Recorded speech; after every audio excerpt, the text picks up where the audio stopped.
Canada has been closely tied economically to the United States for decades. But now, its government says it's time to diversify. Prime Minister Mark Carney recently announced a goal to double Canada's exports to markets other than the US over the next decade. Today we explain why that matters and what it means for both countries. For years, Canada's economy has relied heavily on trade with the United States.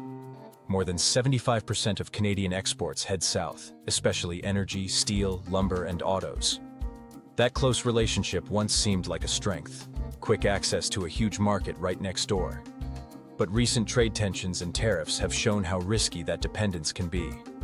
Carney says recent US tariffs and policy changes have chilled investment in key Canadian industries and underscored the need to broaden Canada's global trade reach. If tariffs continue or trade negotiations remain uncertain, relying on one major customer could leave Canada vulnerable to economic swings. That's why Ottawa wants to expand sales in Asia, Europe, and other emerging markets, from natural gas to critical minerals and manufactured goods. Expanding trade beyond the US could open new opportunities for Canadian businesses and workers. But it also means competing with established global players and navigating complex trade deals.